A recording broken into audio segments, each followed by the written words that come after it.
water.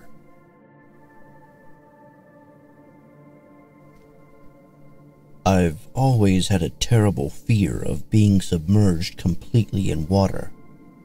Not that I can't swim or anything. My dad made me learn. He said I almost drowned when I was really young. I was afraid of it because, for as long as I can remember, whenever I am underwater and look up at the surface, I see a woman reaching down to me with a warm smile, with glowing golden hair and dark blue eyes. Even if it's just in a bathtub, it always happened. It was just normal for me, but I never got used to it. It was unnerving, but also soothing at the same time. She always made me feel like I was okay. I still avoided it though, because I was just a kid, and it was really freaky. I never told my dad about it as a kid, but I did ask him about my mom. He never wanted to talk about her. Sometimes, he even got mad at me for trying too hard to bring it up. It was only recently that I described this apparition to him. He nearly drove into a telephone pole. Obviously, he knew something. I asked him again about my mom. He still wouldn't say much, except that she died when I was very young and that she loved me very much.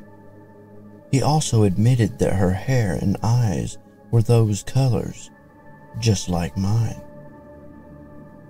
So I did some research on my own, looking up her name for myself on my birth certificate, trying to find any references I could, any news clips about a boy nearly drowning, anything. I mostly wanted a picture, something I could match to my guardian angel. Today, buried in our town library, I found it. Winchester, Mary Withy, 28, drowned to death yesterday evening after climbing a razor wire fence and fleeing to a nearby reservoir. A funeral is scheduled by her family for the 25th. Mary was institutionalized just 6 months ago after being found not guilty of attempted murder on grounds of insanity. Her husband Daniel Withy had acted quickly enough to rescue their infant child when she was found trying to drown him in a bathtub.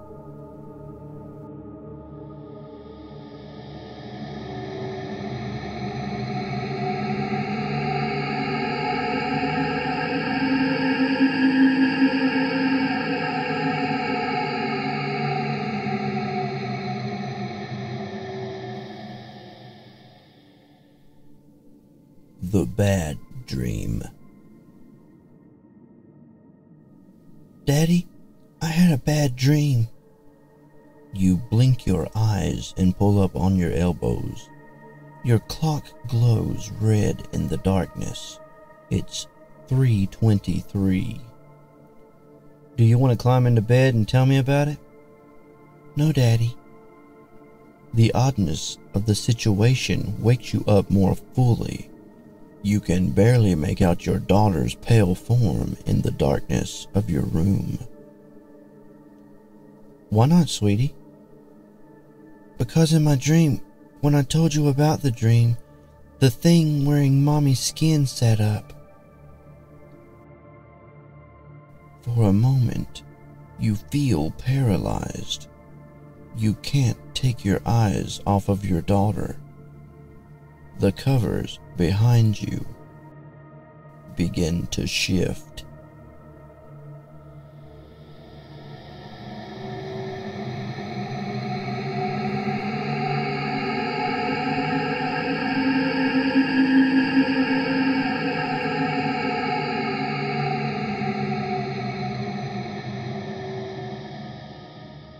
Falling. We've all felt it. You're up late, working, studying, watching a movie, reading on the computer. Doesn't matter what you're doing, it's the feeling you get. You're tired, your eyes burn, and have the gritty feeling you get after not sleeping for a while. Okay, you can't go crawl into bed right now, but close your eyes for a couple of minutes. Try to get a little moisture back into your eyes. That couldn't hurt anything, right? Then you're falling, like stepping off a cliff. You're in a free fall, though your body isn't even moving. Then, like a bungee cord snapping you back, you're jerking awake, heart thumping a little faster, blinking quickly, wondering what just happened. Doctors call it a hypnagogic jerk. A natural reaction, they say, to your brain thinking you're dying when your breathing and heart rate slow as you fall asleep. What the doctors don't know is your brain is right. Every time you let yourself nod off, every time you feel that falling sensation, you're not falling, you're being pulled down. And one day, your brain won't be able to pull you back up. They will have you.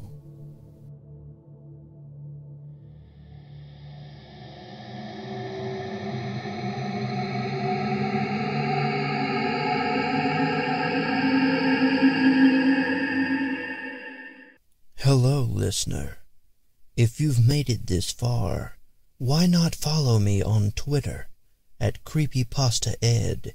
Don't forget to click the link to subscribe, if you dare. And if you have a creepypasta or any chilling, creepy, spine-tingling story you want to be heard, send it to creepypastaed@gmail.com. Look me up on the CreepyPasta Amino app. And remember, don't fall asleep.